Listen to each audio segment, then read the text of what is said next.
Hi guys, welcome back to All Things Wholesome. This is a channel where we discuss all things that teaches about money skills.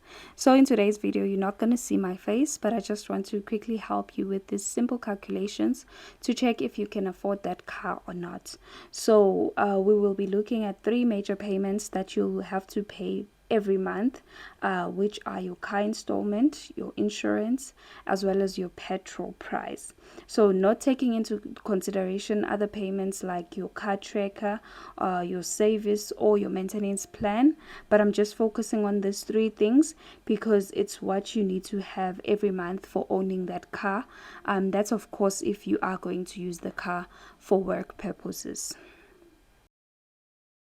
So we're going to look at step number one, which is looking into your budget and see how much you can afford for that car installment. So you're going to sit down with your budget and try to eliminate expenses that you're not going to use and try to free up as much money as possible.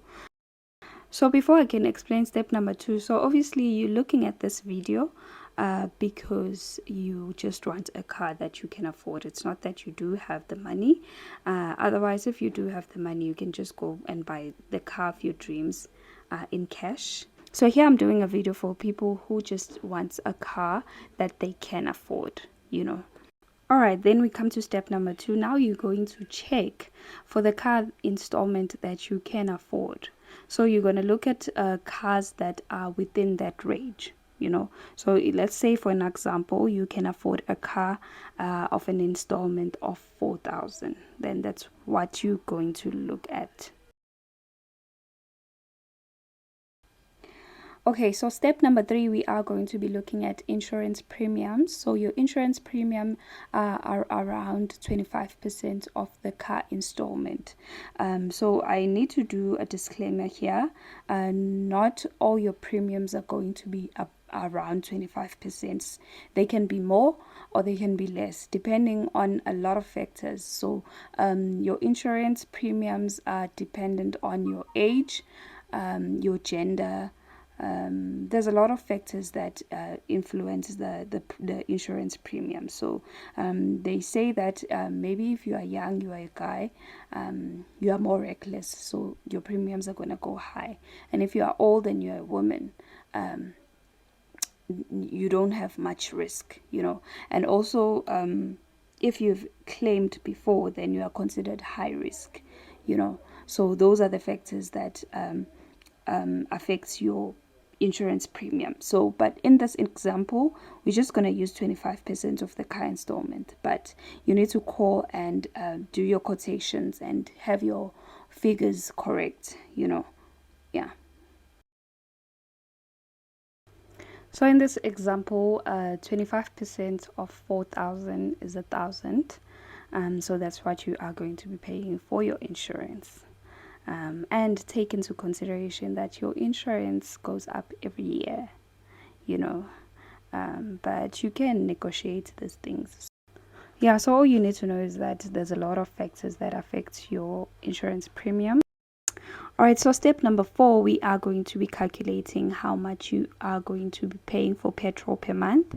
But in order to get that, the amount, you need a lot of factors. So I'm going to take you step by step what you need.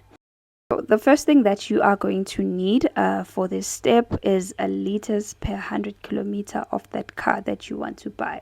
So you can Google this factor or you can ask them in the dealer if ever you are there already. Ne? But we Googled it. So we made an example with the Swift, Suzuki Swift, and we got that the 100 kilometers of Suzuki Swift is 4.4. So it is 4.4 liters per 100 kilometers. So the second thing that we are going to need is kilometers per liter of that car.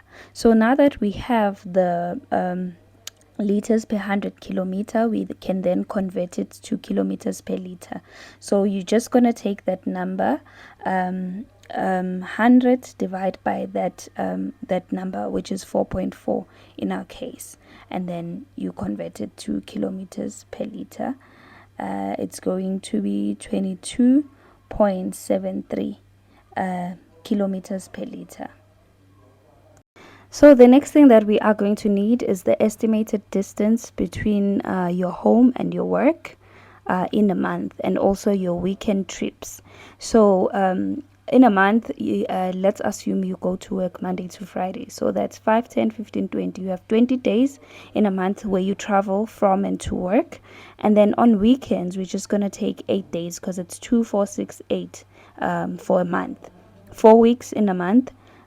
So we have 8 days. So we're gonna estimate that you go from and to work 50 kilometers in a day.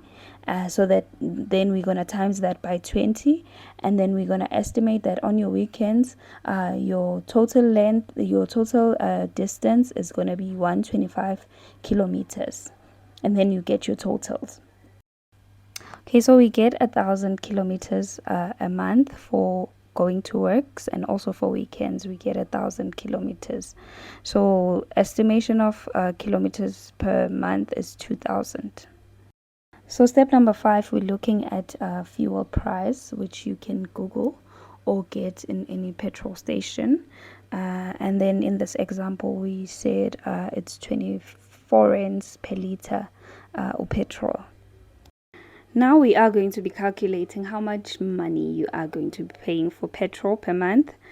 So as you've seen, we've calculated the kilometers per liter, and we have now the distance in kilometers. So you're going to take your kilometers, which is 2,000 kilometers, and divide them by that kilometers per liter, which is going to cancel each other. The kilometers are going to cancel each other, and you're going to be left with liters. Right? So it's going to be 2,000 divided by 22.73, and then you get the answer. And then that answer, it's the liters that you are going to be using per month with that car.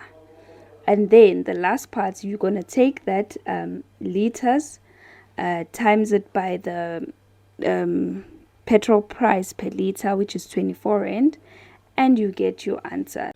So you are going to be using 87.99 liters of petrol per month, and then we can round it off to 90 liters. So you're going to take that 90 liters times 24 rand, and then you're going to get 2,160 rand per month. So that's how much you're going to pay for petrol per month. So the total amount that you need to have every month for this car is firstly 4,000 for the car installment, plus 1,000 for the insurance, plus 2,160 for the petrol. So that's like 7,160 that you need to have every month for you to use this car. So what I usually tell people to do is to just save your money and buy your car cash.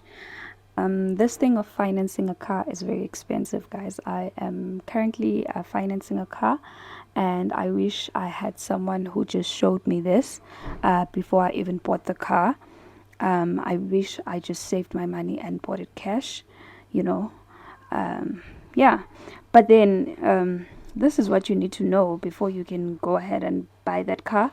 And also what you need to take into consideration is that there's also interest rates. So if ever you didn't fix your interest, so your car installment is going to be going up if the prime rates goes up, so that's also one thing you need to take into consideration, is that you need to maybe fix your interest rate if you don't want to deal with the ups and downs of the interest, right?